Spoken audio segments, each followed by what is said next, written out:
Welcome to Holding Space with Authentically Amy. This is a place where you don't have to perform, prove, or hold it all together. You're allowed to exhale, to feel, to speak, or just be. Here, your truth is safe, your emotions are honored, and your soul is gently invited to the surface. I'm not here to fix you because I don't believe you're broken. I believe your soul already knows the way. My role isn't to give you advice, but to hold a steady frequency of love so you have space to rise. This podcast is an extension of my own healing. If you're here, you belong, and I'm honored to sit beside you. Welcome to Holding Space with Authentically Amy. I am so honored to be here with Vincent. Vincent, as I ask all of my guests, is there something that's heavy on your heart today that might help for you to talk about? Well, Amy, thank you so much for inviting me. I'm also honored to be on the show. What's really on my heart is really the porn addiction, and that's something that not many people talk about. And I've been struggling for almost 20 years, and I realized that I was traumatized, and pornography was for me a way to cope with the feelings, the pain, the loneliness. And it took for me many, many years to realize I have to change or I have to do something about it. But that realization came until I was playing video games. But I also been addicted to video games, and I was playing on my computer and with a controller, and then I had an inner voice that said, "Vincent, you need to change. You need to change your life." Hmm. And I was shocked. I was like, what is this? So I put my controller down and I looked around the room if there was somebody there, but there was no one there. But deep in my heart, I felt I need to do something about it. So the next day, I went to my parents and I told them I need to get help. This is not okay. And they were shocked. They looked at me like, huh? You need Yeah. help? I said, yeah, I need help. I need to do something about it. So I went to the next couple of days, I went to see the doctor and he sent me to therapy, but it was more like an intake. So I went there and I sat down, and this lady, she was sitting across me, and we were talking. And then she said, Vincent, what do you do with your life? And I just broke down in tears. I was crying. I said, I have no life. I have nothing. All I do is Wow. playing video games and watching pornography. And I was only spending time in my room and doing nothing. And I didn't have any girlfriends. I didn't enjoy life. I was just hiding myself in my room, constantly afraid. I had lived most of my life in fear. And she said, "Okay, Vincent, don't worry. I'm gonna send you to group therapy."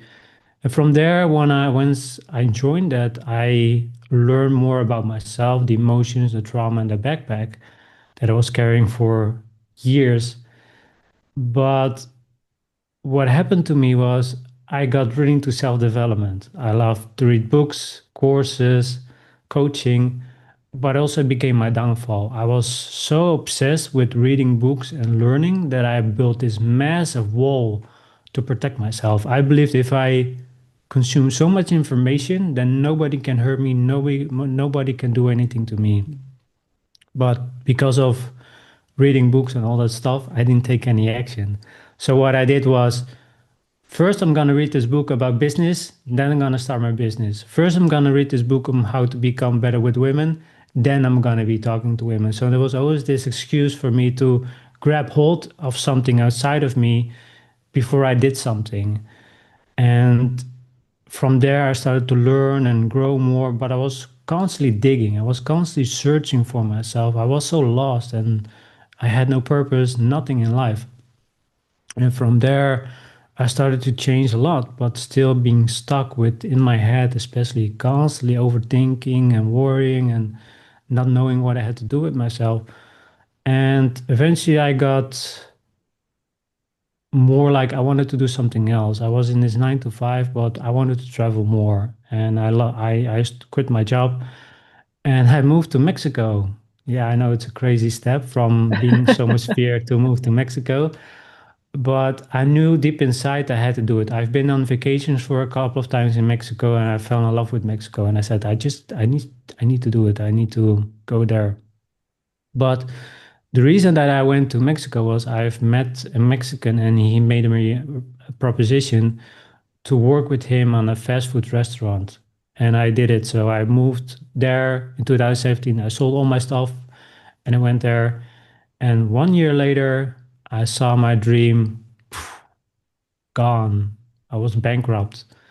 I lost Wow. everything, and it was so hard for me. And I Mm, also had an ex-girlfriend there, and she told me, or she said to me, "Do you understand that you lost everything, that you're bankrupt?" And I just laughed everything away. It's like, no, no, no, it's everything's gonna be okay. And then just one day, I just crumbled under the pressure. I couldn't take it anymore, and I started to cry again. And I called mm, my mom and I said, I have no money. I'm bankrupt. I have nothing. My mom said, okay, it's okay. Those things happen. We already saw this coming, but we let you do your thing, and now this happens. So I got my plane ticket. I moved back to the Netherlands with my ex-girlfriend. Eventually, we broke up. It took 5 years for me to heal from that. It was so difficult, such a rough time. And yeah. from there, I started to rebuild my life slowly and gently. And from there, I told myself, I don't want to do the 9 to 5 anymore. I don't want to spend years and years working for somebody else. And I told myself, I need to do something. So I looked on the internet and I found e-commerce. It's how to get online stuff online and you sell it in a web shop. But it wasn't really me. I wasn't really resonating with me. So I was in the train ride, and then eventually I got the same voice said to me, "You need to do coaching." And I said, "Yes, this is it. I'm going to be a coach." Wow. Wow. And I realized later on, this is not what I really want to do because I don't want to sit in an office and coach people. Mm, yeah. So from there, I started to continue again. And then I got an offer for network marketing. And I got so excited about it because this is something that I wanted to do because it gives you freedom. You can build huge teams and massive incomes. But eventually, I got depressed because I was talking about one product. And I just said to myself, this is not what I want to do because I'm universal. I like to talk about a lot of things. I know a lot. So eventually, podcasting came to my awareness. But I was really in doubt. Should I go into network marketing or into podcasting? And then my Hmm. former coach she said to me, why don't you do both?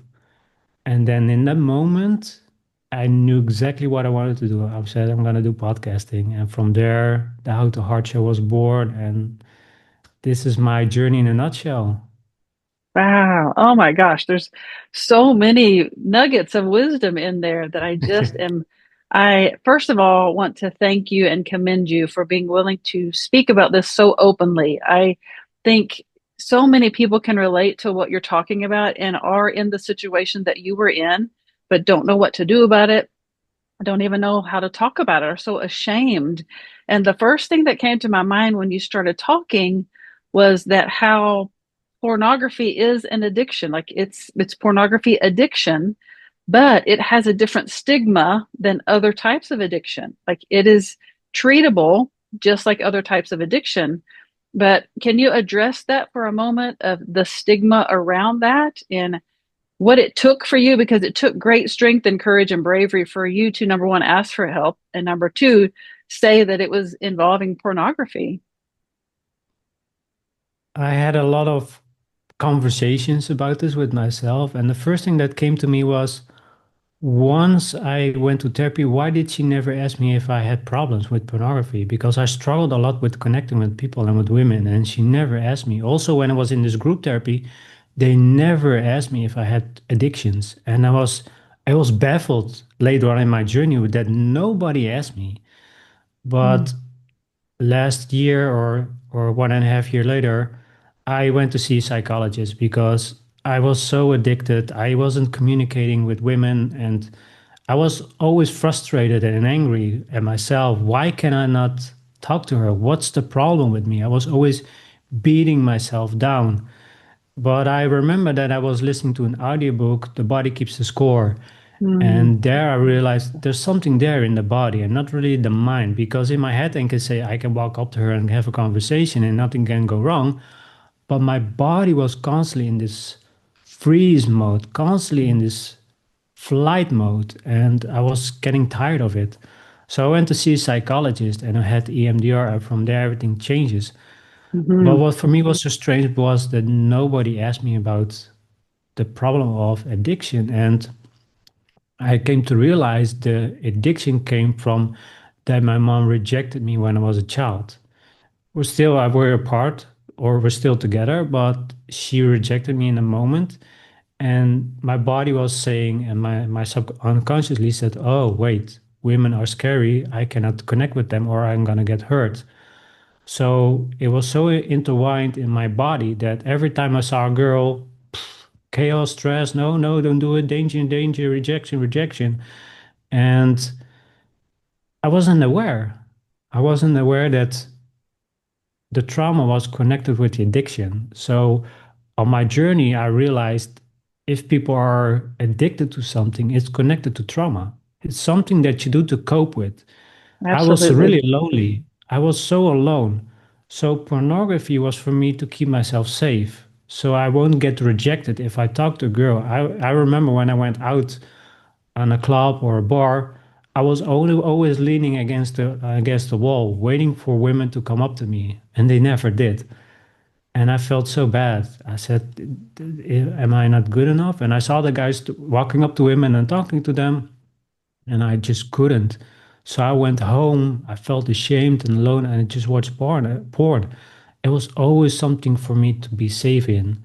And I see now people go to addiction because it's safe, it's familiar, and rejection was really a taboo. It was so big for me that I never did it. But now I realized on the journey now, if I want to meet women and go on dates, I have to go over and start talking. But the pornography was really something that I had, it was a coping mechanism just to keep myself safe.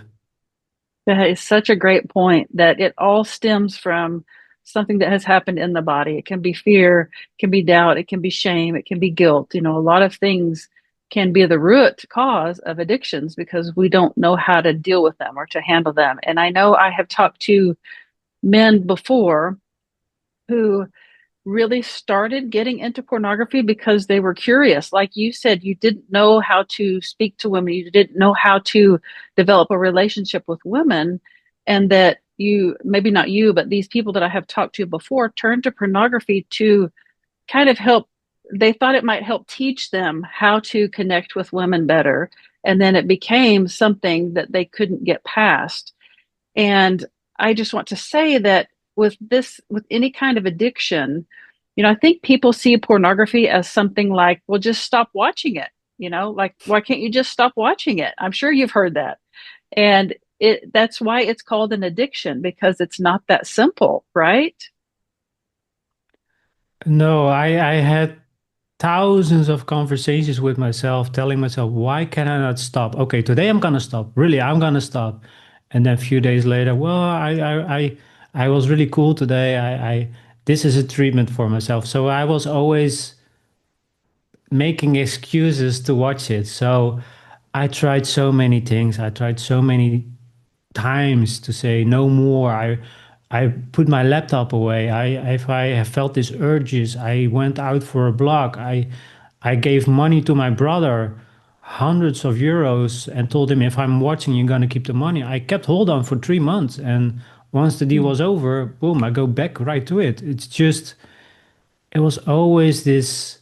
I never chose. For me, what I realized was I chose to go back to the addiction because I didn't want to face the fear of getting rejected by women. But now I Right. changed the mindset for if it happens, it's okay, it's not my fault. So I had the negative mindset, I had to switch it to the positive.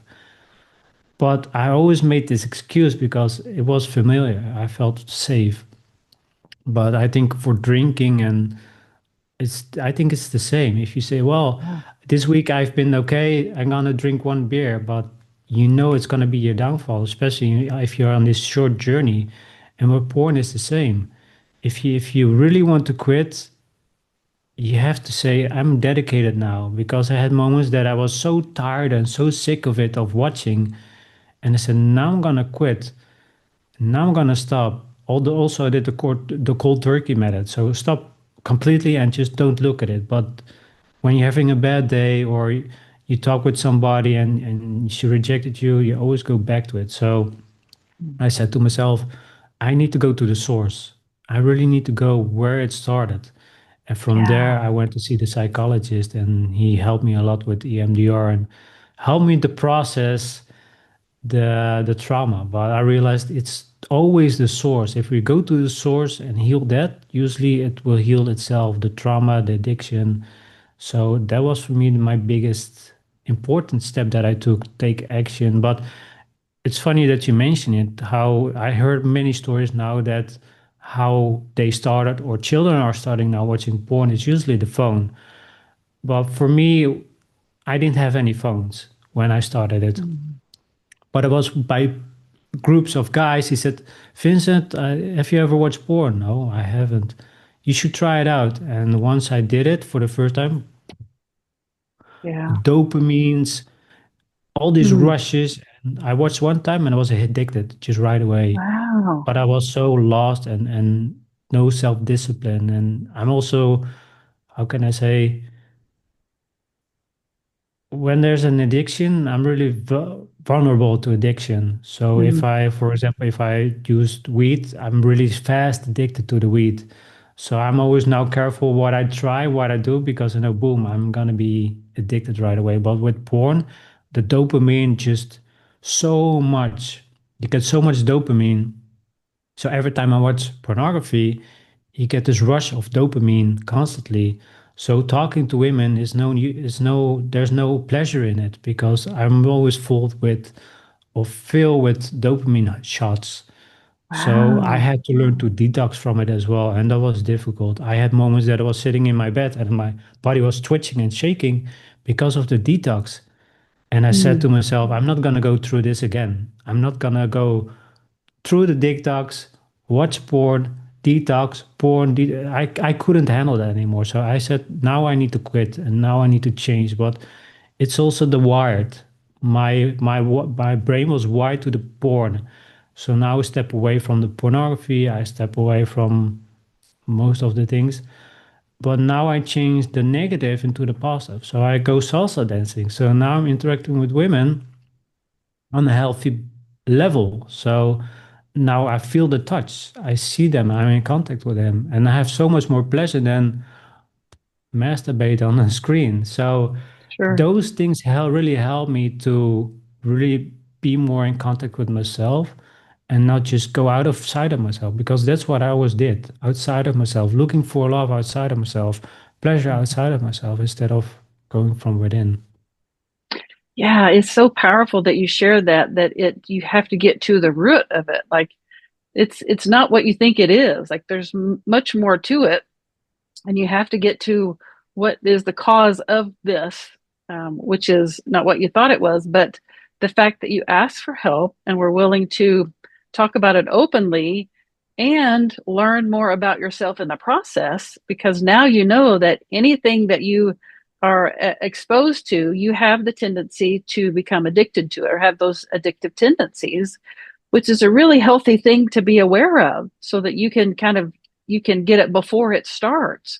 And then this is the piece I love, that you took that awareness and like you said, you did the mindset shift. And I have been through EMDR therapy too, and it is very powerful. There's just something Yeah. so healing about it. But then you used it to switch that mindset and turn it into something that is beneficial for you and to an avenue that is just really more healing so that you can see women from a different perspective. And I think that's what I heard you say, that now you're seeing women as beautiful in the way that they are instead of the way that they were portrayed to be on what you were watching. Yeah, I saw women as lost objects. That's how I saw them, and when I go back to it, it's like, wow, is this really what I was thinking about? Just seeing women, and it was always fulfilling my need, and not just create together something. So if I'm with somebody, I can create something together. So, for example, we can cuddle in bed or on the couch.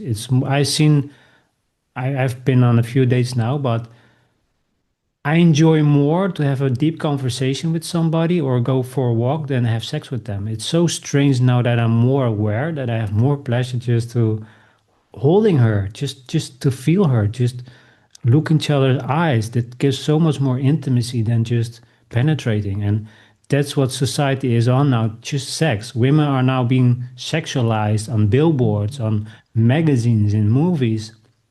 So the young generation think, oh, so if I watch porn and do this with this girl, she's gonna do the same. It doesn't work like that.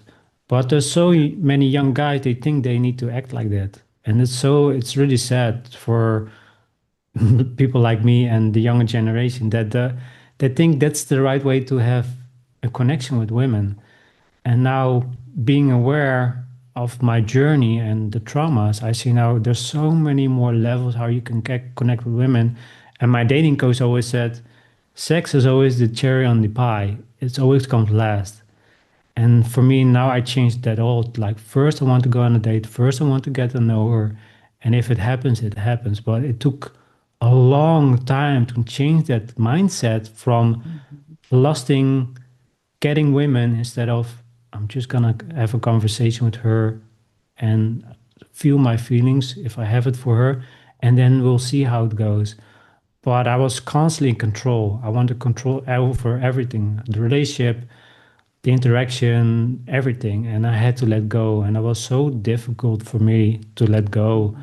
And I see for a lot of people, it's hard to let go because if you let go of the porn or the alcohol, it's something that's ripped out of you and that you need to put on the side that you don't want to let go because it kept you safe for years and Mhm. now you need to let it go. So letting go is so powerful. I really recommend to train letting go. It will change your life completely forever. I love that. And I love that it sounds like now that you're able to see just presence with another person as beautiful, that you're really enjoying that piece more, just allowing yourself to be with this person and just enjoy being with them, simply being with them. Yeah. And I do want to ask you, I know that it took you a long time to get where you are now, and what a powerful story that you just kept pushing through to get to where you are now.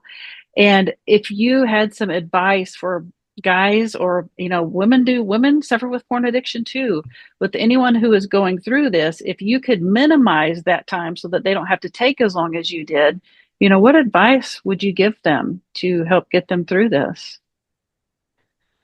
It really depends because I heard some people they just did cold turkey and they quit. But for me, it was such a traumatized experience that I realized I need to get help. So what I would suggest is that well, I wouldn't suggest it. I really say do it. Is to look for somebody to get help with. So seek a psychiatrist or a therapist. And I know it will brings a lot of shame because I remember my my coworker, he said to me, "You need to get help." And I said, "No, I will do it by myself." There was so much shame around it to ask for help that I just push it on the side. And it took me 2 years for me to see the psychologist that I have now. So it's also say, I'm done battling. I'm done with this war that I'm having with myself and say, I need professional help and it's okay to ask for help. And I had such a high ego that I wanted to do everything by myself. And I realized I can't. I cannot do everything by myself. I need people that are specialized or people that can help me. And that was one of the best decisions that I made for myself. I put myself at the first place. I didn't care what everybody else thought of me. I said to myself, I need to get help. I need to do something about it. But it starts with a choice because you can also choose to continue what's porn, and you know what road you're going to be walking. I know exactly in 10 years if you're going to do the same, you're going to be the same person.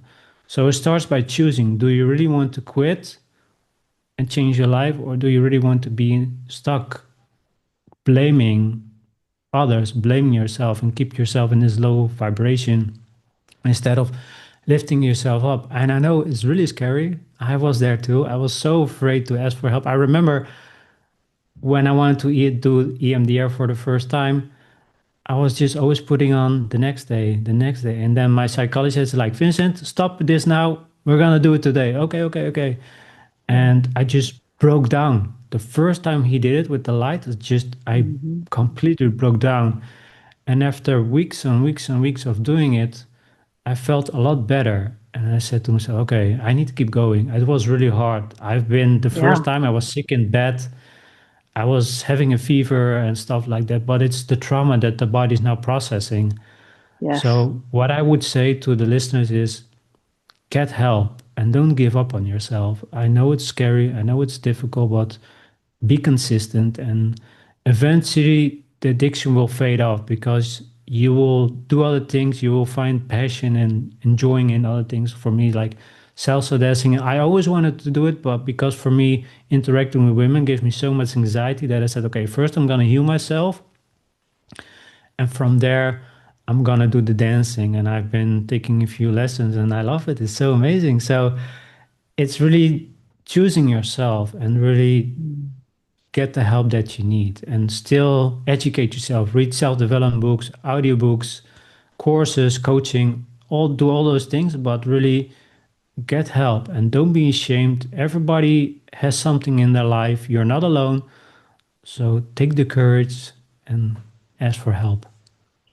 Such great advice. And, there is such shame around this and other addictive issues. And, part of my story is that I had a mental health issue and that I kept quiet for a long time because I was ashamed. I was scared of what people would think of me. But when I gathered the courage and the strength and the bravery to ask for professional help and to walk into a mental health hospital and spend a week there, when I got out, I began talking about it. I began talking about it publicly.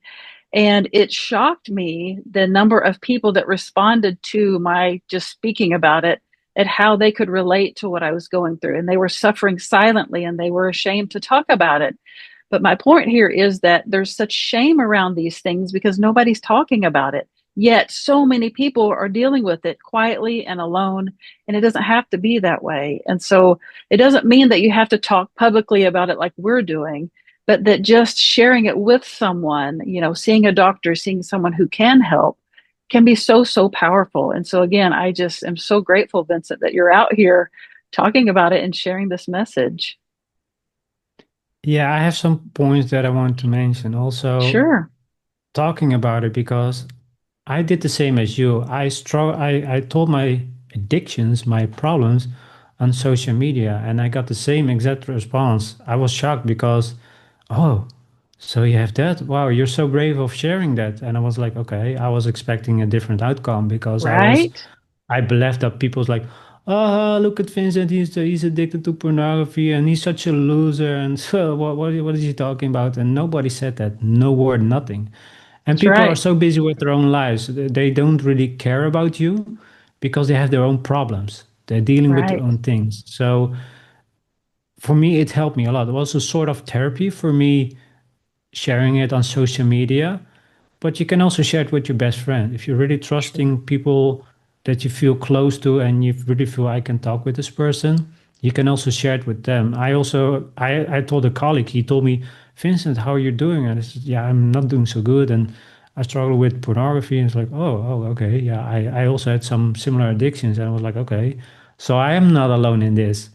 But it really depends on who you talk to. So it's so important to really talk about it or write it down so you can get it out. Because I've seen a lot of documentaries that the younger generation, they have this mask on and they're afraid to talk about it because they feel like you said they're gonna be judged or you're gonna be looked at strange or weird or whatever. And they kept it for so long that they started to get angry, frustrated. They started to go into gangs, in wars, or into violence. They're gonna beat people up because they have no outlet. They have nothing to share with people. So sharing is really important. And like you said, you don't have to do it like we do, but at least share it with somebody because in the end you'll be like, finally I can get it off my chest. I can finally talk about it. What's inside for me for so long. And it really helped me to share it because I can finally speak about it. But I've seen really with my journey, if I don't do it, who else will? So I said, Mm. if I'm going to be the first, then I will do it. So that's why I'm sharing this more and more if I can. Yeah, so powerful. And one of the things I experienced was that if I kept it inside and didn't say it out loud, maybe it really wasn't true, but that it was when I spoke it out loud that it felt like this is really true. Like I really am struggling with this. It made it more real, if that makes sense. But taking that step to making it more real, to seeing that, okay, this is something I'm suffering with, I'm struggling with, also was the first step to getting help. And so I feel like that piece of just saying it out loud to whoever you're going to say it to is very, very powerful because speaking it out loud is the first step. Would you agree? Yeah, the thing that came to me was, yeah, I totally agree. And the only thing that came to me was, if you share it, don't stay in this victim mode because I know you will like the intention of people like, oh, you've been, you've been to, oh, no, don't worry. And you be like, okay, I'm okay now. So next time I'm going to share it again and I'm going to share it again. But then you're not going to take action. You're not going to see a specialist or you're not going to get help. And that's what I did. I was so comfortable for people responding constantly to my struggles and posts that I felt Mm, comfortable of not taking action. So be careful of doing that as well, that you're not just posting and sharing because and then be safe because then you're in this victim mindset and you feel comfortable there. And then it's gonna be an addiction as well because you like the feedback from people instead of wow, getting help. So be that's careful such about a that. that's such a great point that I hadn't considered. Yeah, I'm so glad you shared that. I know that it has taken you a long time to get to where you are now, and that now you are turning this into doing things that can help others. And if you would just take a few minutes, or as long as you want, to share what it is you're doing now, and maybe how people can reach you and how they can work with you if that's an option. Absolutely. Thank you for mentioning. Well, I started with this podcast because it's not just about porn. I help men to reconnect with the heart because I went working with a dating coach and he was so inspiring that he helped me to live from the heart. And I said to myself, I want to help men do the same, really live from the heart. And I mean by what is important for me, not what society wants, or not what my mom or dad wants, or my sister or my best friend. What do I want? What's important for me? Maybe I want to be this piano player that I'm so passionate about, but I'm afraid if I don't make money, then I'm a loser, then I'm a nobody. So I just be in this 9 to 5 because it's safe. Mm. And also men are struggling a lot. They have a lot of identity crisis, so they need to be this stoic, strong man. They're not allowed to cry. They are not allowed to show emotion. And I said, we need to stop this. We need to stop Yes. putting men in boxes and you're not allowed this, you're not allowed that. For women, it's the same. Hmm. But my focus is on men because I'm highly sensitive. I've been really stuck in, I'm also an empath. I was really stuck into my feminine. So I neglected my masculine. So I was not taking any action. And with this coaching that I had, I saw to myself, wow, this is the way to live for everybody. And living from the heart really made me realize I can create instead of chasing people or chasing my dreams. I can do things by love. I can do this by fun instead of worrying about the outcome. And again, this took me years to get this mindset.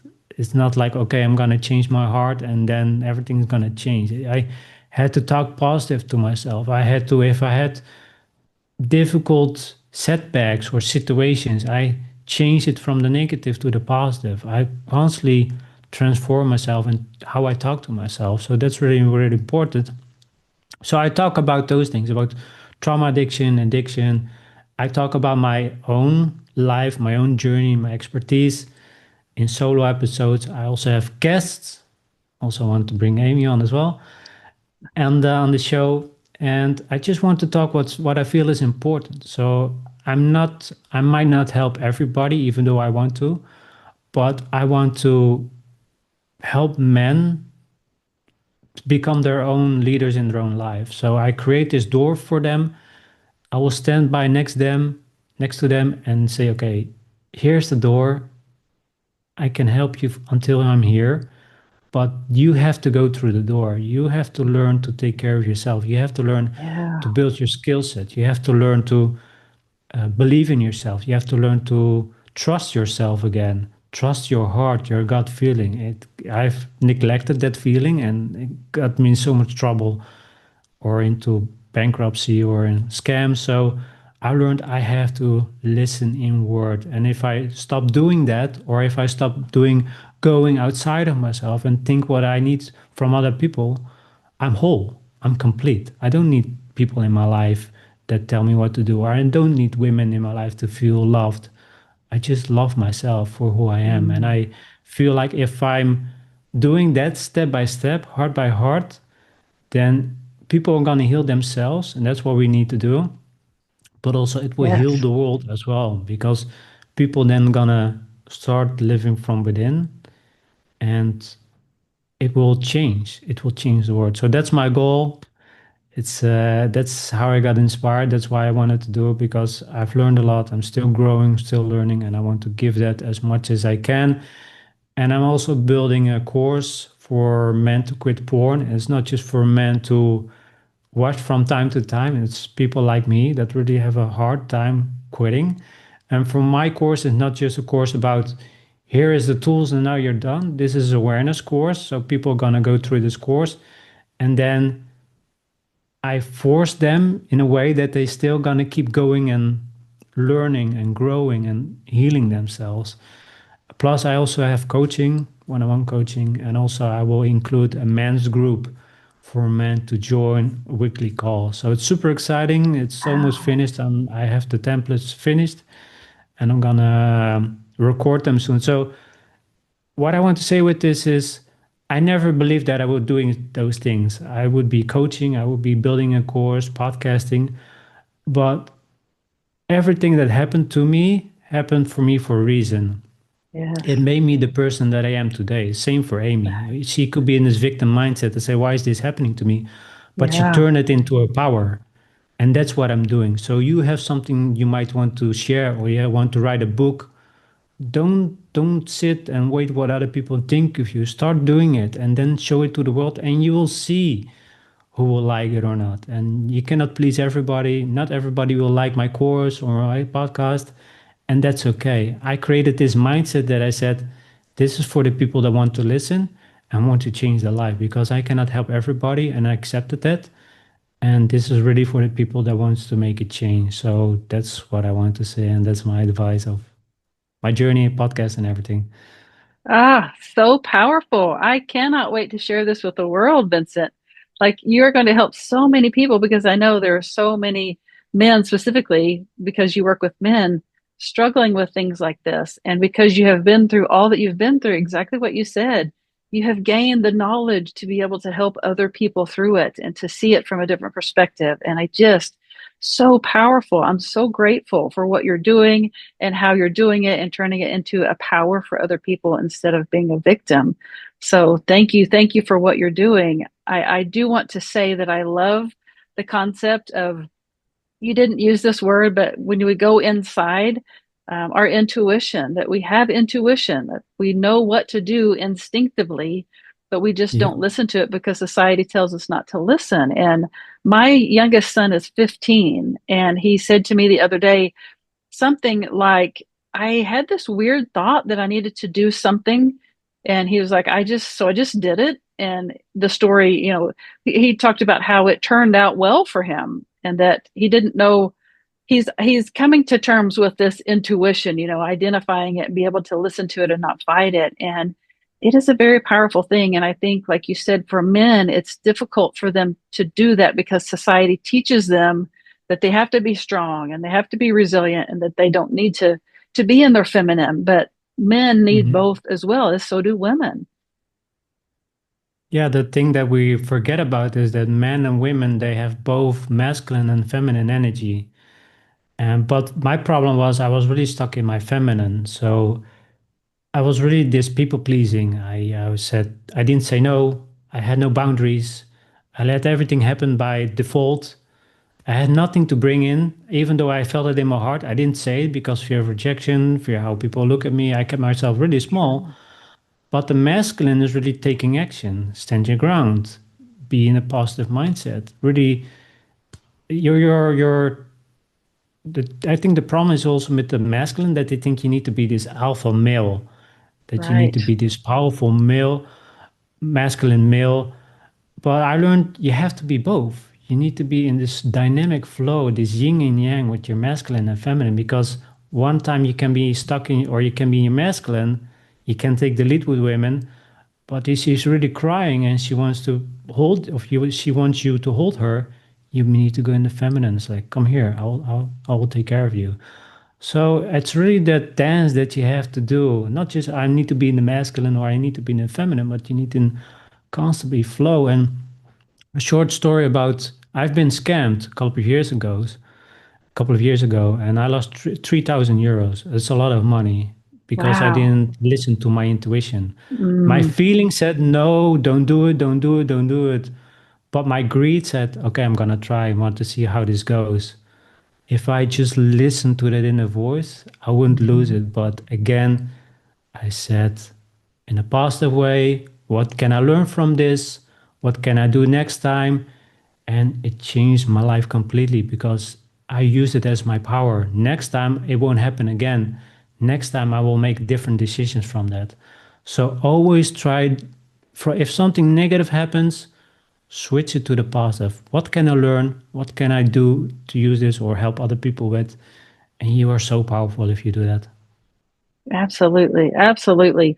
I will get all of your links so that I will include all of your links in the show notes so that people can find you easily and connect with you on the socials or wherever you are sharing your information because I definitely want to make it easy for people to connect with you. The world needs you, Vincent, and I'm just grateful. Is there anything that you'd like to share before we wrap it up here? Well, first to you, Amy, thank you so much for having me. Also for being a great listener. Also, I checked out a bit of your story and you're so inspiring. So I also thank you for Oh, what you're doing. The world needs you too. wow. Well, the thing is, everybody has a story, but we're Yes. afraid to share it. And Hmm. I had the same. I was really afraid what would people think of me. But in the end, it doesn't really matter what they think of you. My friend always says, what they find of me, they can bring it to the police. It's like, it doesn't really I matter. like that. So, what I want to say is do what's important for you because we're living really on autopilot. We do what other people are telling us our mom and dad, the government, social media. Have you ever started listening to yourself, to your gut feeling, to your heart? Because I know that inner voice, like your son has come up, popped up many, many times. Do this. You need to try this. I also have it with my podcast. Something comes up. Oh, I need to try this. Oh, and it worked. And it's like it's different. It's such we're such in powerful. We're as human beings. We're so powerful. Our Yes. body is so powerful. It can heal itself. It can do many things. But society tells us we are weak. Our body's weak. We need pills. We need meds. We need this. We need that.